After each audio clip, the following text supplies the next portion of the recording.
nom c'est Roberto Chilivo, je suis le chef de la coopération pour l'île de Madagascar et des Comores.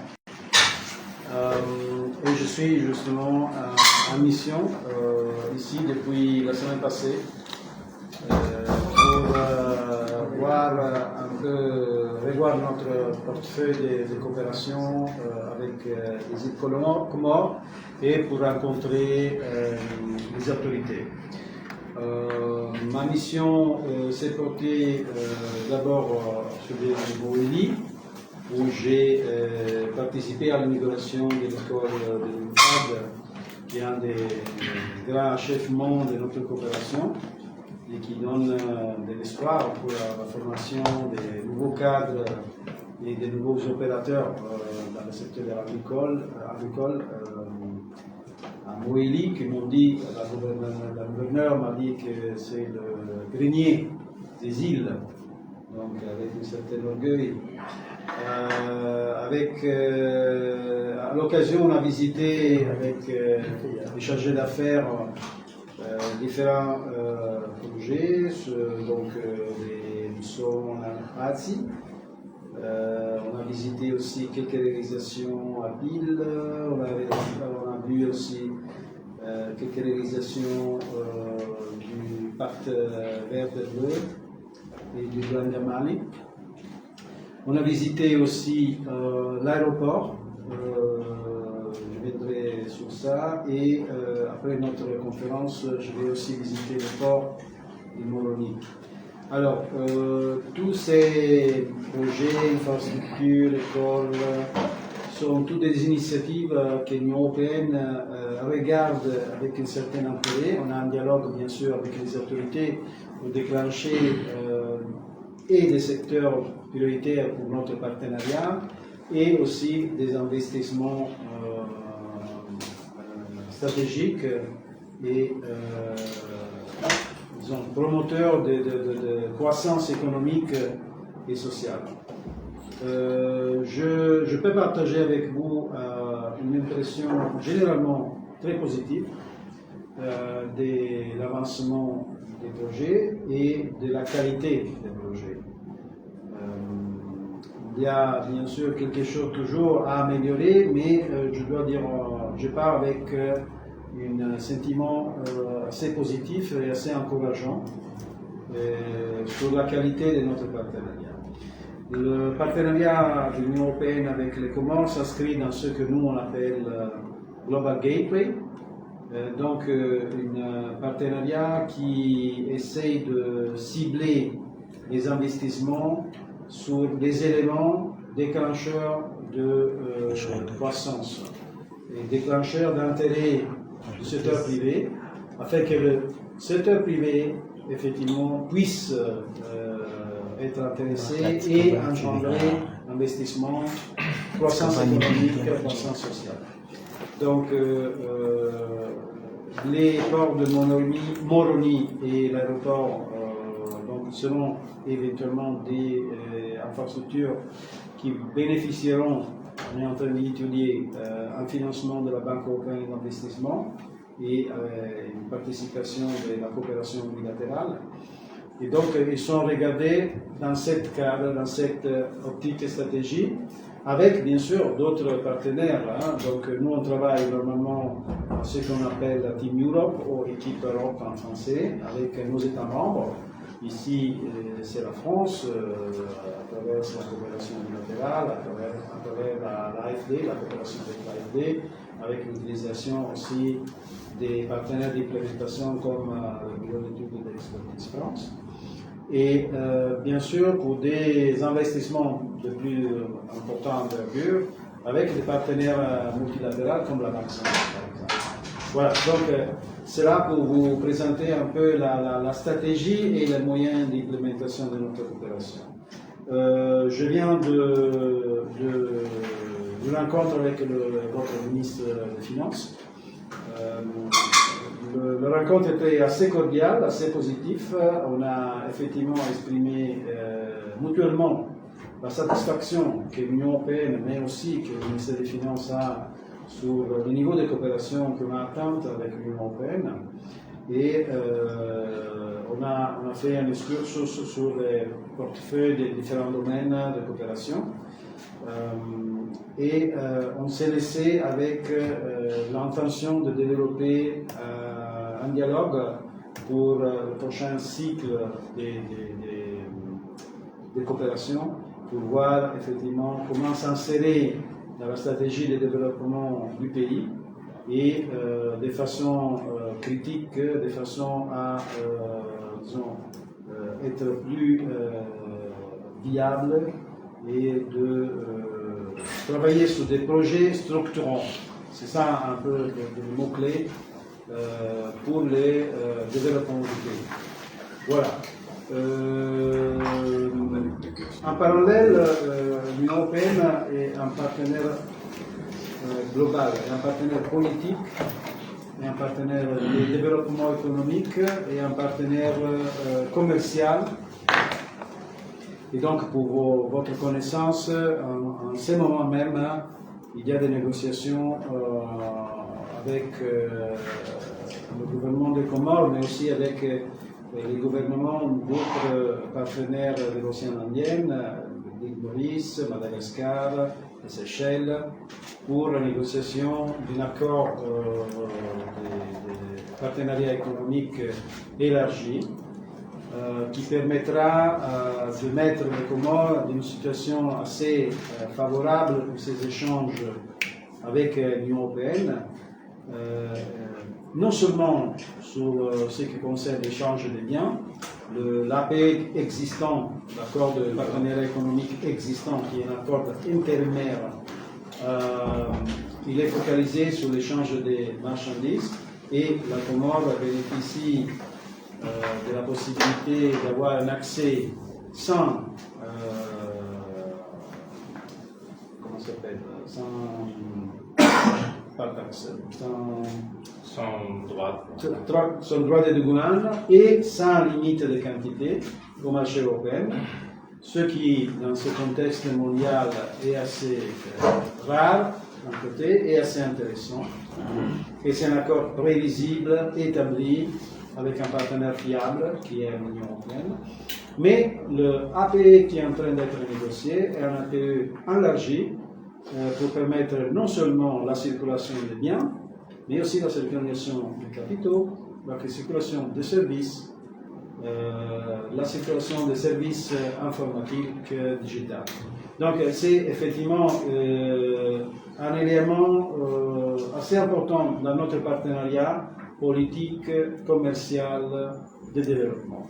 Donc je veux souligner l'étendue des éléments de coopération avec les Comores qui portent aussi sur la sécurité maritime, qui portent aussi sur d'autres contextes plutôt politiques qui sont du ressort de mon collègue, le chargé d'affaires du bureau des Comores, mais que effectivement se nourrissent aussi des possibilités d'avoir des coopérations pour améliorer la capacité et pour travailler sur les leviers qui permet, administrative et légale, qui permet donc de construire de la valeur ajoutée, du bien-être, de la croissance économique. Voilà, donc je m'arrête là et je suis bien sûr disponible à vos questions, mais d'abord je passe la parole peut-être à mon collègue, le chercheur d'affaires. Merci, monsieur le chef de coopération. Bon, tout d'abord, bienvenue à toutes et à vous, madame, et à vous tous, messieurs, au bureau de l'Union européenne ici au Comores.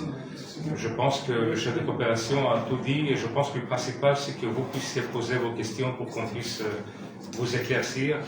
Mais j'aimerais quand même passer deux simples messages, deux ou trois. Le premier, c'est qu'effectivement, au vu de la diversité de notre partenariat entre l'Union européenne et l'Union des Comores, au vu de l'importance politique des sujets qu'on traite et au vu aussi de l'importance stratégique au niveau multinational, multilatéral et sur la scène internationale,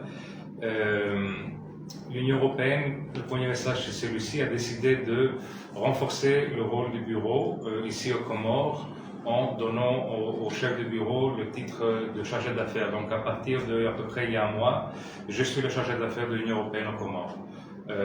C'est un message que vous pourrez aussi transmettre. Comme le chef de coopération l'a dit, le partenariat entre l'Union des Comores et l'Union européenne est un partenariat fort, stable, qui voit plusieurs facettes. Donc on a nos relations diplomatiques, et sur cette page je voudrais encore une fois, parce que c'est toujours important de le faire, remercier les Comores pour le rôle qu'ils jouent sur la scène internationale, sur la scène de la communauté internationale, pour défendre notamment le droit international avec les résolutions en faveur de l'Ukraine et dénonçant la guerre d'agression russe en Ukraine. Je pense que dans cette année cinquantenaire, particulièrement des Comores, encore une fois, l'Union européenne apprécie le rôle que le pays joue dans la communauté internationale. Voilà. Et on essaye d'appuyer les Comores avec un partenariat qui n'est pas seulement de développement, de coopération en développement, comme traditionnellement on a été, mais comme le chef de coopération l'a dit aussi, un partenariat avec un instrument commercial qui est l'accord de partenariat économique, qui est en négociation actuellement, mais que les Comores ont déjà intégré de manière intérimaire. On a des accords on a une négociation sur la mise en œuvre des accords de pêche et donc de lutte contre la pêche illicite. Dans les Comores, on fait énormément de progrès les dernières semaines, et c'est un dossier que je vous assure avance bien. Nous avons une coopération sur le domaine de la sécurité maritime. Nous avons aussi un appui aux Comores à son intégration régionale au niveau économique, notamment via les appuis que l'Union européenne met en place pour l'amélioration du climat des affaires, le renforcement du secteur privé, la multiplication des emplois décents et modernes pour la jeunesse comorienne, les formations professionnelles, notamment sur le projet Nous sommes en Ahazi. La semaine dernière, nous avons pu inaugurer cette école très importante de l'ENFA, de l'École nationale de formation pour les métiers agricoles et de développement rural à Moélie, une occasion très auspicieuse avec l'appui de l'Union européenne que l'on voit matérialiser en faveur des jeunes moéliens, mais pas seulement. Les résultats du Nous sommes en Ahazi, les résultats des projets APIL, entre autres, ont bénéficié toute la population comorienne. Et donc, cela vise aussi à donner un aspect compétitif, à maximiser le potentiel des ressources naturelles, des ressources humaines comoriennes, et à rendre le pays plus attractif aux investissements pour qu'on ait une réelle croissance durable et qu'on atteint tous ensemble l'émergence des Comores d'ici l'horizon 2030 ou même de manière durable. Je passe tous ces messages stratégiques, mais je pense que le principal, c'est d'écouter vos questions éventuelles. Merci beaucoup.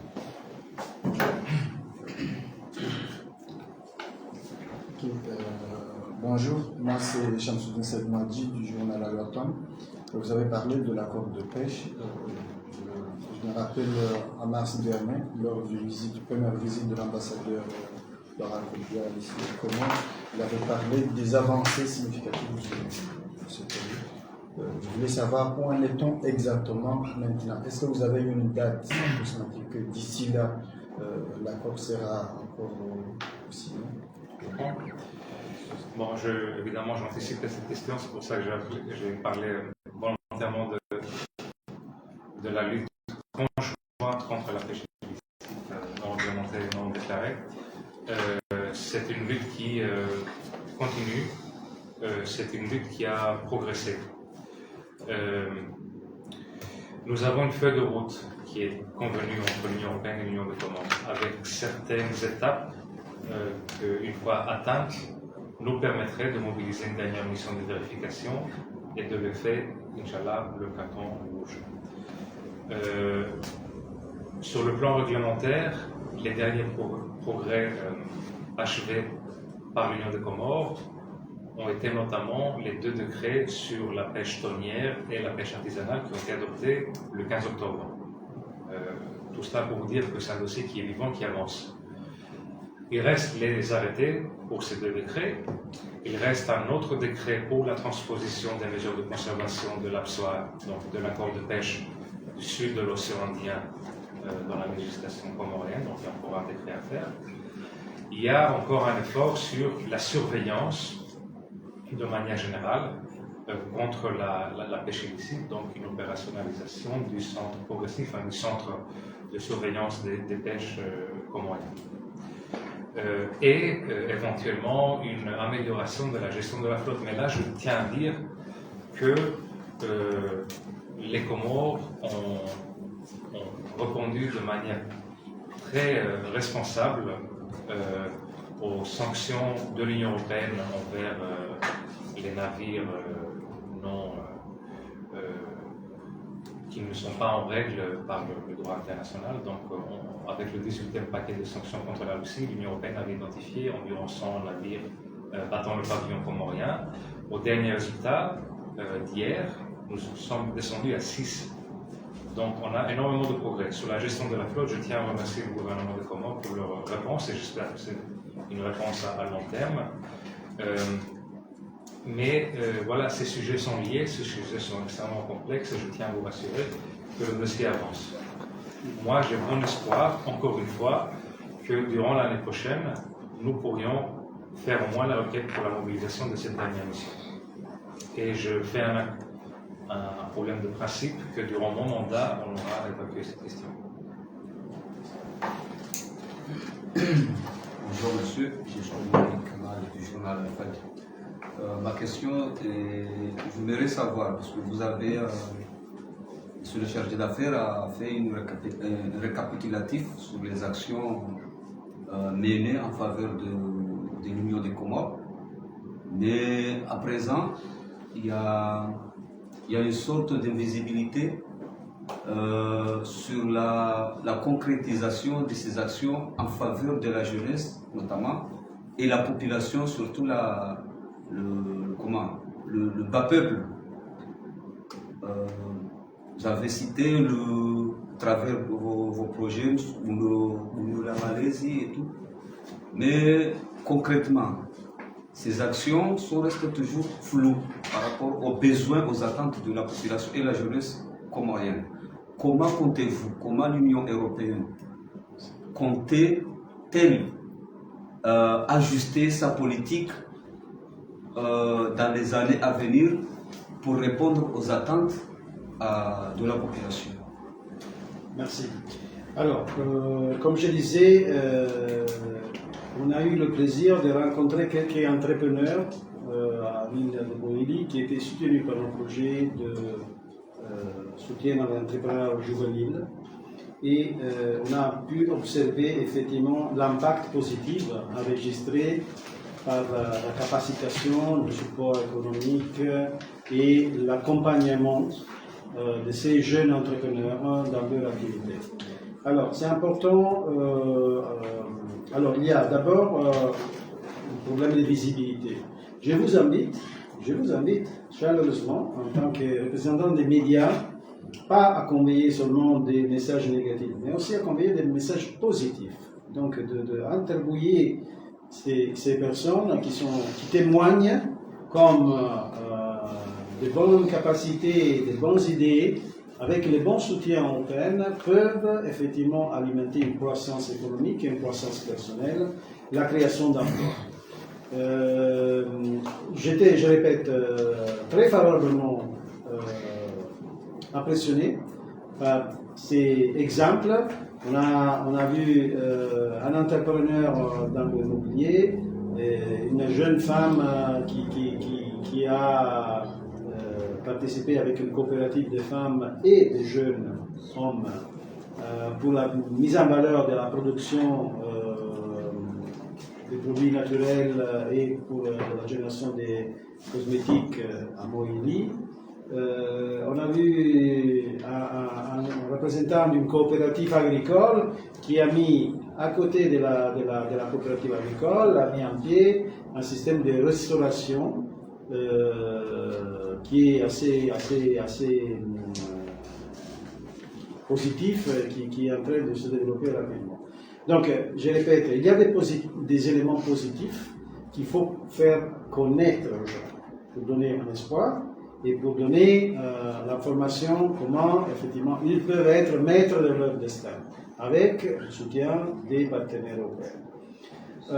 Cela dit, nous, l'objectif de ma mission et de nos missions sur le terrain avec les collègues qui accompagnent, c'est toujours d'avoir l'esprit critique pour voir s'il y a moyen d'améliorer ces programmes, justement avec le feedback, le retour des bénéficiaires eux-mêmes. Et donc, par rapport à notre visite, nous, on prend toujours note des éléments d'amélioration.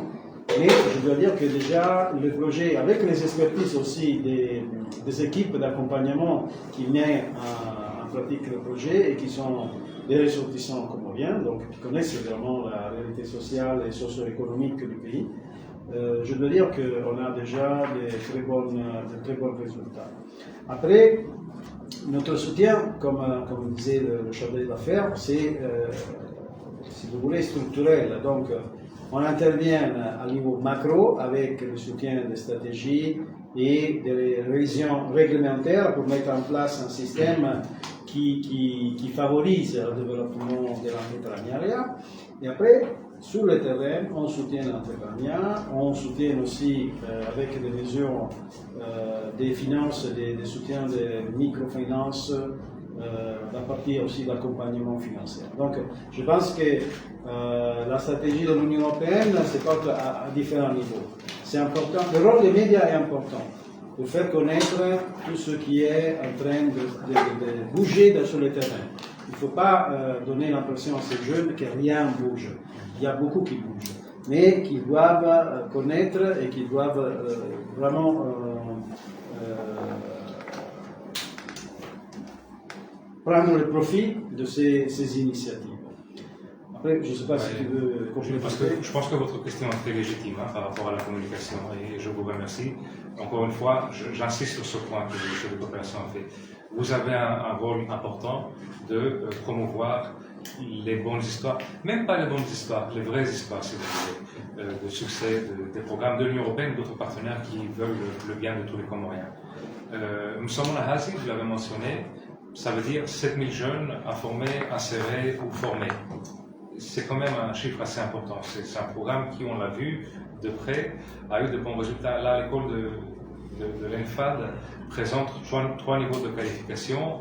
On a déjà vu la rentrée la semaine dernière. On a eu la rentrée environ, je pense, une cinquantaine d'étudiants. Le projet API, ça veut dire des centaines d'entreprises accompagnées. On aura bientôt le nouveau projet de dynamisation des investissements de la diaspora avec, je pense, une trentaine d'entrepreneurs accompagnés avec des dons et endossés à des instruments de financement commerciaux pour améliorer aussi les investissements productifs au Comores et arriver à l'émergence. Je vous invite tout d'abord à fouiller dans les réseaux sociaux parce qu'on essaie de communiquer ces histoires, mais vous pourriez bien évidemment aider à la promotion des histoires de terrain qui informent les jeunes. Parce qu'effectivement, l'Union européenne, et on n'est pas les seuls, toute l'équipe Europe, mais au-delà de là, on est ici parce qu'on veut accompagner les citoyens des Comores à atteindre leur potentiel économique. On est là pour ça. On a publié pas mal d'histoires de succès de ce type de programme, mais aussi de nos programmes Interreg où on essaie de mettre en relation des bénéficiaires comoriens avec de l'expertise des territoires européens dans l'océan Indien, notamment la Réunion, parce qu'il y a beaucoup d'exportations à faire de ce côté-là. Exportation de ressources techniques, hein, pas de produits, forcément. Donc, on peut continuer le contact si vous voulez fournir les données. Et d'ailleurs, on a visité aussi un cours qui était en train d'être fait pour vos collègues des médias qui portait sur la violence de genre. Et donc, on a rencontré aussi des représentants des médias qui suivaient ce cours. Donc, pour vous dire que notre soutien à l'information n'est pas seulement pour apporter des bons résultats, donc pour communiquer sur les bons résultats, mais aussi pour porter redevable ceux qui se tâchent des violations, des violences de genre contre les femmes, contre les jeunes.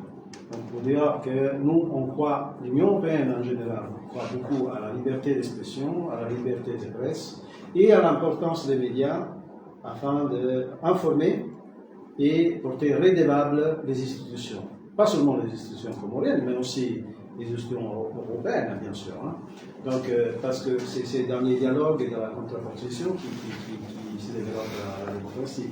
Donc voilà, nous on croit beaucoup à votre rôle et on vous invite à prendre contact avec le bureau justement pour en savoir plus de ces initiatives. Hélène de la Gazette des Comores. Sauf erreur de ma part, vous avez mentionné le port de Moroni ainsi que l'aéroport. Vous avez aussi également déclaré qu'il y aura des travaux appuyés par la Banque européenne ainsi que d'autres partenariats. Est-ce que vous pouvez nous dire exactement le mois ou bien la date que ces travaux sur le port de Moroni et l'aéroport commenceront par prendre J'ai une question qui s'aligne. Comment rassurez-vous les Comoriens dans la mesure où la manutention du port de Moroni est prise par Moroni Terminal, qui est une filiale européenne, et qui a pris l'engagement de faire l'extension du port. Jusqu'à présent, rien n'a fait. Le contrat a été terminé, ça a été renouvelé, et toujours elle n'honore pas ses engagements. Comment rassurez-vous les Comoriens? Je commence un peu plus. Et alors, comme j'avais dit avant, notre stratégie de coopération qui s'appelle Global Gateway, effectivement, croit beaucoup dans l'investissement des infrastructures structurantes pour le développement économique et social du pays. Le port de Moroni, l'aéroport de Mohéli en sont deux exemples frappants. Donc il y a un moyen de faire des investissements qui peuvent augmenter la valeur ajoutée de ces infrastructures et donc mobiliser un saut quantique d'économie, de développement économique. Alors, notre approche, c'est le suivant. Normalement, on fait des missions techniques des collègues de la Banque européenne d'investissement pour s'assurer que l'investissement est faisable. Après, on finance des études de faisabilité, des études de design un peu plus accrues et on intervient avec un package de financement pour les investissements nécessaires qui sont négociés avec l'État et ou les opérateurs privés qui développent les infrastructures. Voilà. Donc nous, on s'est organisé pour voir ces infrastructures parce que à mon retour en Madagascar, en tant que responsable aussi pour les Comores, je vais quand même suivre de près les contacts avec la Banque européenne d'investissement et les collègues pour qu'on puisse aller de l'avance sur notre analyse pour formaliser un projet d'investissement qui devra être bien sûr approuvé à niveau de la Banque européenne d'investissement avant de se traduire en opération concrète. Et par l'Union européenne aussi. Et par l'Union européenne aussi, parce que nous, on intervient normalement avec un mix des dons et des financements à l'État. Même si c'est, pardon, je voudrais quand même clarifier d'autres choses, mais même si c'est que des prêts de la BEI, l'Union européenne doit quand même approuver parce qu'on utilise la garantie de l'Union européenne et on doit s'assurer que c'est aligné avec notre stratégie nationale. Sur l'aéroport, je ne voudrais pas en dire beaucoup plus parce que l'appui des deux aéroports secondaires est en phase de pré-faisabilité. Il y a encore beaucoup d'étapes à étudier avant d'en conclure. Pour le port de Moroni, nous sommes au stade de faisabilité, donc on est déjà un peu plus avancé. Là, je tiens quand même à clarifier deux, trois choses. Vous avez parlé d'Agel. Agel, c'est un opérateur privé qui a la gestion du port de Moroni. Ça ne concerne pas l'Union européenne, on n'est pas là pour défendre Agel. Je n'ai pas vu le contrat de gestion. mais je vois qu'il y a beaucoup d'investissements qui ont déjà été faits par AGEL. Je vois de nouvelles grues, je vois du nouveau matériel de transport de containers, et le projet de développement du port de Moroni, AGEL n'est que l'utilisateur, ils ne sont pas responsables pour la mobilisation des fonds. Donc, pour le port de Moroni, ainsi que pour les autres ports des Comores, il y a un programme en cours avec d'autres partenaires. Il a été présenté par le gouvernement en octobre, le projet des corridors maritimes. La BAD est dedans, et l'Union européenne et la BEI étudient leur implication financière. Il y a un investissement de dons et de prêts. Mais pour formaliser nos engagements, on a besoin de bons résultats des études de faisabilité qui viennent d'être lancées le 17 novembre. Donc on attend, on fait ça pas à pas. D'abord le résultat des études économiques pour en savoir le coût du projet, la faisabilité, la rentabilité économique du projet, pour finaliser notre investissement éventuel. Mais croyez-nous, l'Union européenne est du côté... on voit très bien l'importance de ce port pour le commerce comorien, que d'ailleurs on l'appuie. Il y a des projets comme Apil et des projets comme le dialogue public-privé et d'autres. Juste sur ce point, sur le port de Moroni, l'Union européenne investit combien sur combien?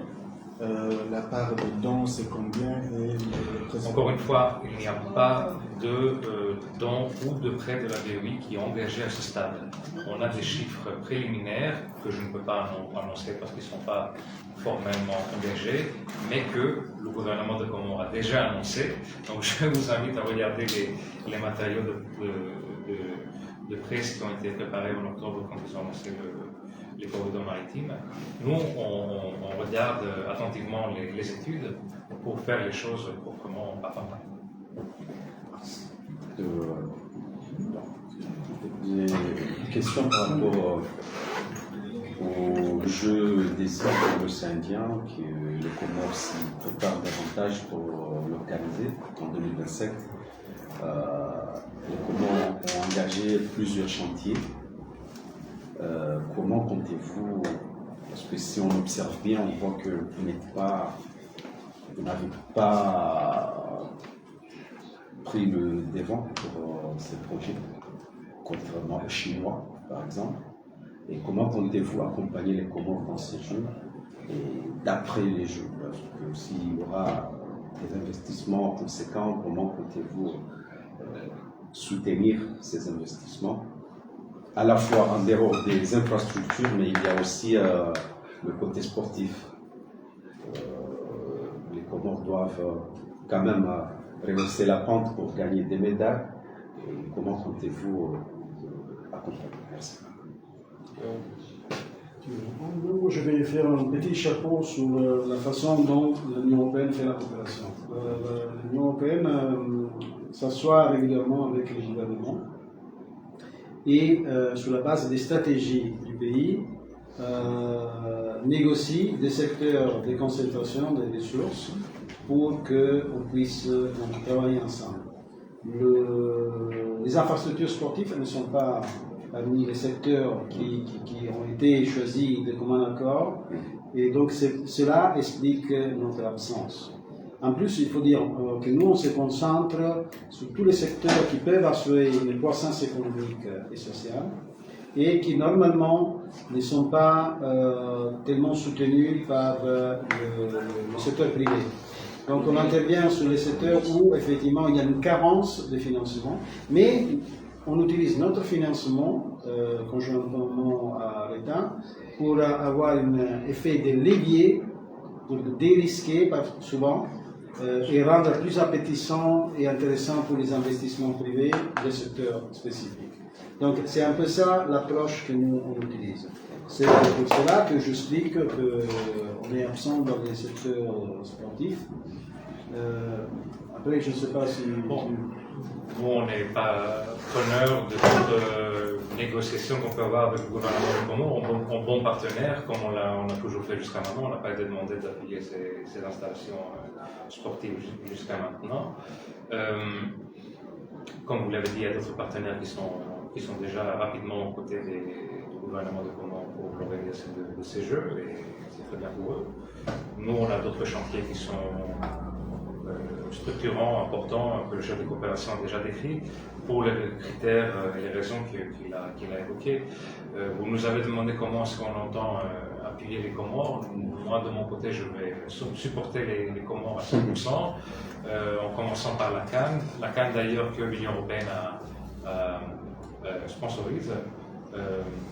Et c'est la compte aussi, on essaie de sponsoriser ponctuel. On va, le temps venu des Jeux Olympiques, être sûr qu'on est à côté des équipes comoriennes pour qu'ils puissent bénéficier le maximum au niveau sportif, mais au niveau aussi social, après les Jeux. Ça, c'est sûr. Et le temps venu, on verra comment on pourrait appuyer sur la pérennité des installations si on est demandé par le gouvernement. C'est bon? C'est bon. Parfait. Un grand merci à vous tous. Hein. Merci beaucoup et bon travail. Hein. Bonne information, c'est toujours un important pas dans la bonne gouvernance. Merci. Les portes du bureau sont toujours ouvertes pour vous. N'hésitez pas.